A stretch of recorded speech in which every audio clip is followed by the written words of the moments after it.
नमस्कार साथियों, एक बार फिर से आपका एसएससी लैब पर बहुत बहुत स्वागत मेरे यानी उत्कर्ष अग्रवाल के साथ। तो भाई, अगर आपने 12वीं पास करी है, आपके मन में सबसे पहला प्रश्न यही आता होगा कि अब 12वीं के बाद क्या हम कॉलेज की तरफ जाएं, कोई हायर एजुकेशन करें, या फिर सरकारी नौकरी की तरफ जाएं, या तो फिर कॉलेज के साथ साथ सरकारी नौकरी की तैयारी करें। आपके इन सभी प्रश्नों का उत्तर आपको मिल जाएगा अगले 10 से 12 मिनट में। और हां, अगर ये वीडियो आप तक पहुंचा है तो कहीं ना कहीं किस्मत आपका साथ दे रही है, क्योंकि शायद ये वीडियो आपके करियर का एक टर्निंग पॉइंट हो सकता है। ठीक है, टू द पॉइंट, एकदम फैक्चुअल बातें मैं यहां पर करूंगा, कोई हवाबाजी नहीं। और आपको खुद वीडियो को देखने के बाद लगेगा कि हाँ यार, हमारे मन में ये क्लैरिटी जो है इन चीजों को लेकर आई है। ठीक है, एंड तक आते आते आप लोग को एक कंप्लीट रोड मैप मिल जाएगा कि अगर मुझे एसएससी या फिर किसी भी सरकारी नौकरी की तरफ जाना है तो क्या क्या चीजें करनी पड़ेंगी। ठीक है, आपका जो माइंड का लेवल है वो एक उस स्टूडेंट के बराबर पहुंच चुका होगा जो कि शायद कई समय से तैयारी कर रहा है। ठीक है, आइए वीडियो की शुरुआत करते हैं बिना किसी विलंब के। देखिए, अब 12वीं के बाद भाई एसएससी की तैयारी कैसे करें, ये हमारा मेन मुद्दा है। इस पॉइंट पर मैंने आप लोगों को ऑलरेडी बात करी है। ठीक है, तो सबसे पहले थोड़ा सा समझते हैं कि एसएससी है क्या। एसएससी एक स्टाफ सिलेक्शन कमीशन है ना, जो कि विभिन्न विभिन्न परीक्षाएं कंडक्ट कराती है ना। 10वीं पास वालों के लिए भी परीक्षा ये करवाती है, 12वीं पास वालों के लिए भी, और ग्रेजुएट लेवल वालों के लिए भी। जैसे कि अगर हम 10वीं पास की बात करें तो जिसने भी 10वीं पास करी है वो एसएससी एमटीएस की परीक्षा देके सीधे सरकारी नौकरी में आ सकता है। एसएससी जीडी हो गया आप लोगों का कांस्टेबल, इसकी परीक्षा देके वो सरकारी नौकरी में आ सकता है। और कुछ एडिशनल, मतलब यहां पे रिक्वायरमेंट नहीं होती है, कोई डिप्लोमा कोई और चीज नहीं है ना। और एसएससी का एक सिलेक्शन पोस्ट परीक्षा होती है, फेज एग्जाम जिनको बोलते हैं। ये 3 परीक्षाएं आपकी होती हैं, किसकी? 10वीं पास वालों के लिए। ठीक है, ये ग्रुप सी की जॉब हो जाती है। ये कांस्टेबल आपके होते हैं सेंट्रल आर्म्ड पुलिस फोर्सेज में, है ना, एसएसएफ, जितने भी हमारी बॉर्डर सिक्योरिटी फोर्स हो गई, असम राइफल्स, इन सब में। ठीक है, और ये भी आप लोगों की एमटीएस की ही पोस्ट होती है। अगर हम 12वीं पास की बात करें तो एसएससी कौन सी परीक्षाएं कंडक्ट कराती है 12वीं पास वालों के लिए? भाई, जो सबसे ज्यादा मतलब लोकप्रिय परीक्षा होती है छात्रों के बीच में, वो होती है एसएससी सीएचएसएल। 12वीं पास करने के बाद एक बेस्ट गवर्नमेंट जॉब है अगर कोई स्टूडेंट इसको क्रैक कर पा रहा है तो।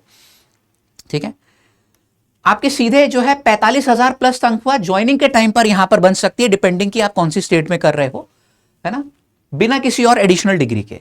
ठीक है, फिर एसएससी स्टेनोग्राफर के हो गए आप लोगों के, इसके लिए लेकिन आपको स्टेनोग्राफी आनी चाहिए, है ना। और ये हो गया फिर आपका एसएससी सिलेक्शन पोस्ट। ठीक है, ये आपको हर जगह कॉमन दिखेगा, है ना। तो CHSL combined higher secondary level की परीक्षा होती है, जिसमें कम से कम यार 30 लाख से अधिक छात्र जो है पियर होते हैं। ठीक है, इसमें कौन कौन सी पोस्ट रहती है आप लोगों की? जो क्लरिकल जॉब्स होती है, lower divisional clerk, data entry operator, ठीक है, data entry operator grade A, ये सब इसमें शामिल होती है। और स्टेनोग्राफर तो मैंने बताया ही। ठीक है, ग्रेजुएशन की अगर हम बात करें तो अगर देखो, ऑब्वियस सी बात है कि मेन एम सब लोगों का इवेंचुअली जाकर यही हो जाएगा, है ना। इसके बारे में भी हम बात करेंगे। तो एक बार जान लो कि ग्रेजुएशन वालों के लिए कौन कौन सी परीक्षा होती है। एसएससी एग्जाम्स फॉर ग्रेजुएशन, जो सबसे ज्यादा यार लोकप्रिय परीक्षा छात्रों के बीच में है, वो है एसएससी सीजीएल, जिसको यार मिनी आईएएस भी बोला जाता है ना। फिर एसएससी सीपीओ की परीक्षा हो गई, जो सेंट्रल पुलिस की जितनी भी नौकरियां होती है सब इंस्पेक्टर की, वो इसी के थ्रू निकलती हैं। और यहां पर सिलेक्शन पोस्ट आप लोगों का वापस से आ गया, है ना। सिलेक्शन पोस्ट तीनों लेवल में आप लोग की होती है। ठीक है, तो अगर आप लोग 12वीं पास के बाद सीधे सीधे देखिए नौकरी में जाना चाहते हैं तो आप लोगों के सामने ये सारी परीक्षाएं हैं। ठीक है, तो पहला आप लोगों का टारगेट ऑब्वियस सी बात है यही होगा। फिर हो सकता है कि आप लोग साथ ही साथ में कॉलेज की भी तैयारी कर रहे हो, है ना, मतलब कॉलेज जो है ग्रेजुएशन भी कर रहे हो। आप लोगों का ग्रेजुएशन हो गया, शायद उसके बाद आप हायर लेवल वाली जो ग्रेजुएट लेवल वाली परीक्षा है वो भी भरे, है ना। लेकिन 12वीं पास के बाद इस समय आप लोगों का जो टारगेट है वो ये होना चाहिए, है ना। तो चलो, अब इसके बारे में हम थोड़ी चर्चा करते हैं यहां पे। अब कोई सी भी आपको परीक्षा देनी है, जितनी भी मैंने यहां पर परीक्षाएं दिखाई हैं, सब में बस 4 सब्जेक्ट आपको पढ़ने हैं। कौन कौन से 4 सब्जेक्ट होते हैं? एक आपका हो जाता है मैथ्स, जिसको क्वांटिटेटिव एप्टीट्यूड भी बोला जाता है। हम मैथ्स के अध्यापक हैं, अपने बारे में आपको अंत में बताएंगे एक बार, है ना। एक आपका रीजनिंग हो जाता है, जनरल इंटेलिजेंस एंड रीजनिंग हो गया।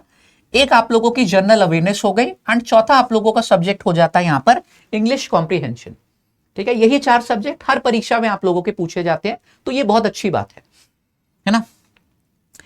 अब एक बार ओवरव्यू में आप लोगों को स्ट्रैटेजी दूं कि किस तरीके से आप लोगों को यहां पर अपनी सोच बनानी है कि यार किसी भी परीक्षा की आप लोग तैयारी करने जाओ, जो सबसे इंपॉर्टेंट काम होता है वो क्या, कि यार उस परीक्षा के बारे में एनालिसिस करना है ना, कि अभी तक किस तरीके के प्रश्न वहां पर उस परीक्षा में पूछे जाते हैं, है ना, उसका सिलेबस क्या है, ये सब बहुत डिटेल में आप लोगों को जानकारी होनी चाहिए, क्योंकि यार ये बहुत बड़ा एक निर्णय है ना। ये नहीं कि सीधे आप लोगों ने जो जो उसमें वीडियो देख लिया अपनी तैयारी शुरू कर दी, एक बहुत बड़ा निर्णय आप लोगों की जिंदगी पलट सकता है, ठीक है, दो अलग अलग राह पर आप लोग को निकाल सकता है, ठीक है। तो अगर आपको लगता है कि नहीं हाँ यार ये सारी चीजें हम कर सकते हैं, हमारे बस की है, तभी देखो आप लोगों को इस वे में आना है। और अगर नहीं कर सकते तो और भी बहुत अच्छी अच्छी अपॉर्चुनिटीज होती है, सब लोग एक चीज के लिए नहीं बने, ये बात समझ लीजिए, है ना।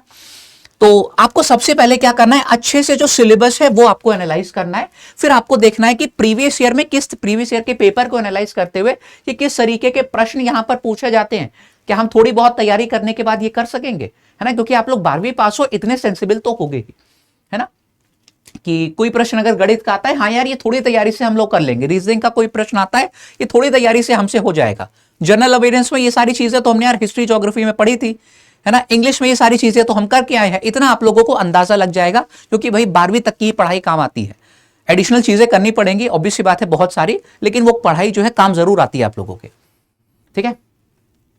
फिर उसके बाद आपको क्या करना है, एक बार प्रीवियस ईयर की कट ऑफ एनालाइज करनी है। जैसे मान लो कि 200 अंकों की आपकी परीक्षा हुई, तो देखो कि क्या कट ऑफ जा रही है पिछले 2-3 बार से, है ना, 150 जा रही है, क्या हम उससे ज्यादा स्कोर कर सकते हैं, ये चीजें आपको करनी पड़ेंगी, है ना। और जो तीसरी सबसे इंपॉर्टेंट चीज मेरे ख्याल से है ना, पूरी लिस्ट में सबसे इंपॉर्टेंट चीज आप लोगों की क्या है, वो है सिलेक्शन ऑफ राइट सोर्सेज, है ना। कि जो अपनी तैयारी अगर आप लोग करने जाओ, कि भाई अगर आपने मन बना लिया कि हाँ यार ये सारी चीजें हम कर सकते हैं, ये सरकारी नौकरी हमको मिल सकती है अगर हम मेहनत कर ले जाए, तो उसके बाद कौन से सोर्सेज आप लोग जो है सेलेक्ट करें, ठीक है। पढ़ाई आपको करनी है तो आप कोई ना कोई बैच से पढ़ाई करेंगे, है ना, बुक्स आप लोगों को चाहिए होंगी, तो वो आप लोगों को सेलेक्ट करना बहुत इंपॉर्टेंट है ना। वो एक डिफरेंस पॉइंट क्रिएट कर सकते हैं कि भाई आप सिलेक्शन के इस पार रहते हैं या फिर सिलेक्शन के उस पार रहते हैं, है ना। जो सभी आप यहां पर बैचेस ज्वाइन करें या फिर कोई भी कोर्सेज ज्वाइन करें, उसमें ये चीज ध्यान देनी है कि वहां पर एक बहुत स्ट्रक्चर्ड जो अप्रोच है वो फॉलो करी गई हो। और ये कैसे होता है, अगर कोई भी, जैसे है हम अपनी ही बात कर ले, ठीक है, जैसे हमारा एसएससी लैब है, तो हमने ये चीजें करी है ना, हम लोगों ने सिलेक्शन दिए हैं, 12वीं पास में भी दिए, एसएससी सीएचएसएल में भी दिए हैं, एसएससी सीजीएल में दिए, वो चीजें प्रूव करके दिखाएं कि हाँ यार हमारे पास से जो है बच्चे पढ़ के गए हैं, इन्होंने 50 में 50 मैथ्स में, रीजनिंग में यहां पर स्कोर किया है, ठीक है। और कोई भी अगर आप लोग बैच ज्वाइन करें तो उससे पहले एक बार जो यूट्यूब है उससे जरूर चीजों को करके देखें, है ना। जैसे हम अपने प्लेटफॉर्म के बारे में बताएं कि हम यार यूट्यूब पर भी पढ़ाते हैं, यूट्यूब पे भी तैयारी कराते हैं, और एसएससी लैब हमारा एप्लीकेशन है जहां पर हम बैच में भी कंप्लीट तैयारी कराते हैं। तो इससे पहले कि आप लोग कोई सा भी बैच, जरूरी नहीं कि हमारा, कोई सा भी बैच अगर आप ज्वाइन करो, मेक श्योर कि पहले एक बार यूट्यूब वीडियोस आप लोग गो थ्रू हो लो कि हाँ यार ये पढ़ाया वो मेरा सब समझ में आ रहा है, हमको चीजें यहां पर मस्त तरीके से जो है अच्छी लग रही है और क्लियर भी हो रही है। तब आप लोग जो है कंप्लीट डेडिकेटेड बैच ज्वाइन करिए, क्योंकि डेडिकेटेड बैच काम को आपके बहुत आसान कर देता है, एक बहुत ही ऑर्गेनाइज वे में आप लोगों को पूरा सिलेबस, सारी चीजें, टेस्ट सीरीज, है ना, जो प्रैक्टिस के लिए क्वेश्चंस हो गए, असाइनमेंट, वो प्रोवाइड करता है ना। तो ये जरूरी होता है एक बैच, ठीक है।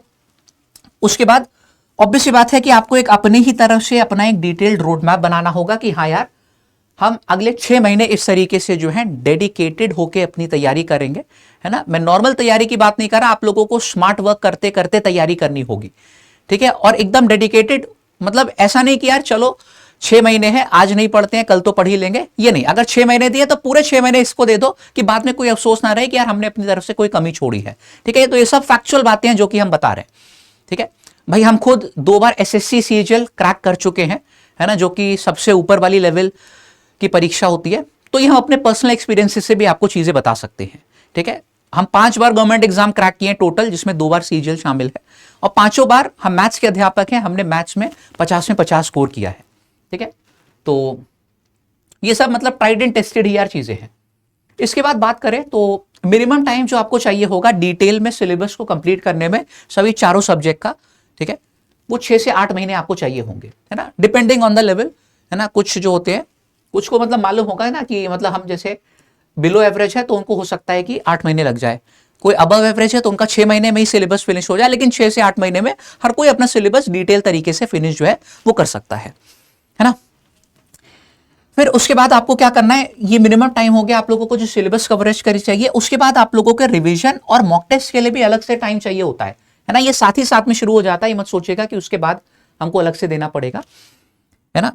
जो आप लोगों का रिवीजन है ये साइमल्टेनियसली चलता रहता है, यानी कि एक बार पूरा सिलेबस फिनिश कर लिया फिर एकदम जाके हम रिवीजन कर रहे हैं। वीकली रिवीजन, मंथली टेस्ट, ये सारी आप लोगों को कुछ चीजें हैं साथ ही साथ में देनी होंगी, है ना। तो अब मेरे ख्याल से जो पिक्चर है वो क्लियर हो रही होगी थोड़ी थोड़ी, ठीक है। और ये चीज आपको फॉलो करनी ही करनी है। एक बेसिक सी अप्रोच है कि सिलेबस, सबसे पहले सिलेबस कंप्लीशन पे ध्यान देना है ना। फिर उसके बाद रिवीजन एंड प्रैक्टिस उससे भी ज्यादा जरूरी है, ठीक है। सब चीजें आपने पढ़ ली हैं, अगर रिवाइज करके एग्जाम में नहीं गए कुछ नहीं कर पाओगे वहां पे, ये चीज ध्यान रख लीजिए, है ना। सब चीज पढ़ ली है लेकिन प्रैक्टिस नहीं करी है तो स्पीड नहीं आएगी, एक्यूरेसी नहीं आएगी आपके अंदर। तो ये सब चीजें ही उतनी जरूरी है ना। एंड ऑफ कोर्स हम बता रहे हैं कि यहाँ पे हार्ड वर्क से ज्यादा आप लोगों को स्मार्ट वर्क पे ध्यान देना है, क्योंकि अब ये 12वीं वाली परीक्षा नहीं है, आपको कोई यहाँ पर स्टेप्स के नंबर नहीं मिलेंगे, ठीक है। तो अपनी सोच कहीं ना कहीं वो बदलनी पड़ेगी प्रश्नों को करते समय, ये चीज आप खुद ब खुद रियलाइज कर लोगे, ठीक है। अब जैसे कि एक हम एग्जाम्पल के तौर पर आपको एसएससी सीएचएसएल का पेपर पैटर्न बता दे रहे हैं कि कैसे सिलेक्शन प्रोसेस होता है, क्या क्या चीजें करनी होती है, ठीक है। इसको जल्दी में देखिएगा। देखो भाई कि सबसे पहले टीयर 1 की परीक्षा होती है ना, जो कि मात्र क्वालिफाइंग इन नेचर होती है। जो आपकी मेरिट लिस्ट बनती है वो टीयर 2 के आधार पर बनती है, और फिर एक टाइपिंग टेस्ट भी होता है, तो टाइपिंग की भी आपको प्रैक्टिस करनी होगी। डॉक्यूमेंट वेरिफिकेशन अगर मेडिकल होना होता है कुछ पोस्ट में तो होता है, वरना फिर सीधे आपकी ज्वाइनिंग हो जाती है, ठीक है। डॉक्यूमेंट वेरिफिकेशन में वही चीज है ना कि 12वीं पास हो, है ना, और जो कोई भी रिक्वायरमेंट होती है वो सब हो जाता है।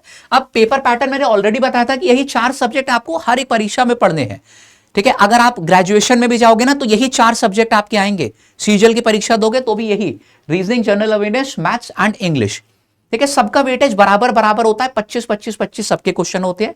टोटल 100 क्वेश्चन होते हैं 200 नंबर के, और समय आप लोग को मिलता है 1 घंटे, है ना। तो स्पीड के यहां पर बहुत इंपॉर्टेंस है ना। अगर डेडिकेटेड होकर आपने पढ़ाई नहीं करी तो बाद में यार वो जब पेपर देने जाओगे 1 घंटा कब बीत जाएगा आपको पता नहीं चलेगा, ठीक है। तो ये हो गया। अब टीयर 2 में भी वही सेम सब्जेक्ट आते हैं। सबसे अच्छी बात तो ये है कुछ अलग से नहीं करना, मैथ्स, रीजनिंग, इंग्लिश और जनरल अवेयरनेस यही चीजें आती हैं। चाहे हम सीएचएसएल की बात कर ले या किसी और परीक्षा की, सीजीएल की भी यही सेम सब्जेक्ट आते हैं।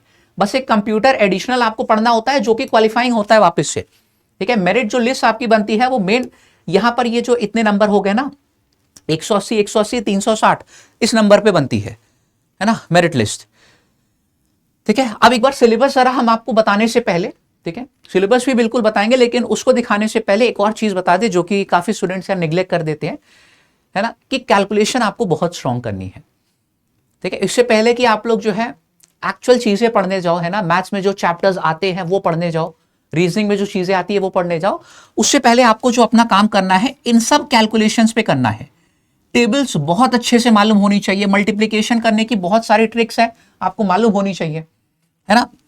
वैदिक मैथ्स के कुछ ऐसी ट्रिक्स जो कि आपकी काम आती है यहां पर, है ना। जैसे कि एक ट्रिक मैं आपको ऐसे चलते चलते बताऊं, जैसे 75 का स्क्वायर है तो 5 का स्क्वायर 25, 7 × 8 आपका 56, ये ओरल हम लोग स्क्वायर निकाल सकते हैं वैदिक मैथ की मदद से। इसी तरीके से ये सारी ट्रिक्स जो आपके सामने लिखी है आपको करनी पड़ेंगी, ठीक है। अब सिलेबस एक बार ये भी हम जरा दिखा दें आपको, ये पूरा मैथ्स का सिलेबस रहता है।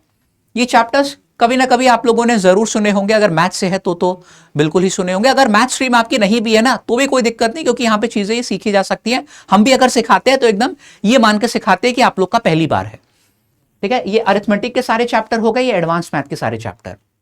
ये रीजनिंग 2 हिस्सों में होती है, वर्बल, नॉन वर्बल हो गई, ठीक है। ये फिगर वाले प्रश्न हो गए, ये आप लोगों के नंबर और अल्फाबेट वाले प्रश्न हो गए, है ना। Verbal analogy, sorry, verbal reasoning and non verbal reasoning. GK GS वही बेसिक चीज है, static GK, current affairs, history आप लोग को इंडिया और वर्ल्ड की, मोस्टली इंडिया की हिस्ट्री जो है पढ़नी होती है। ज्योग्राफी मोस्टली इंडियन ज्योग्राफी पढ़नी होती है। Polity, economics, science and ecology, environment. English में वो बेसिक चीजें आप लोगों की, fill in the blanks, active passive voice, narration, direct indirect, English comprehension, cloze test, है ना। ये सारी चीजें आप लोग को करनी होती है। एरर डिटेक्शन, तो ये बेसिक आप लोग का सिलेबस हो जाता है इंग्लिश का, है ना। एंड ऑफ कोर्स जो बुक आप लोगों को सेलेक्ट करनी होंगी वो इस तरीके से करनी होंगी, खास तौर पे जो बिगिनर्स हैं या फिर इंटरमीडिएट, ठीक है। मेक श्योर कि जो बुक आप सेलेक्ट करें वो प्रीवियस ईयर क्वेश्चंस पर आधारित हो, है ना, क्योंकि वही आपके एग्जाम के लिए रेलेवेंट है। जो उसमें आप लोगों का सेग्रीगेशन ऑब्वियस सी बात है चैप्टर वाइज सेग्रीगेशन हो, ये नहीं कि प्रीवियस ईयर के क्वेश्चंस रैंडम भरे हुए 500 सवाल, कोई सा भी चैप्टर का क्वेश्चन कहीं पर आ रहा है, ठीक है, ये नहीं, चैप्टर वाइज सेग्रीगेशन होना चाहिए।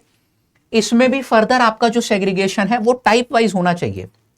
जैसे फॉर एग्जांपल परसेंटेज में 20 टाइप के सवाल होते हैं, तो 20 टाइप के प्रश्न सेग्रीगेटेड होने चाहिए, और अगर वो लेवल वाइज सेग्रीगेशन है तो इससे बेहतर कुछ नहीं होगा।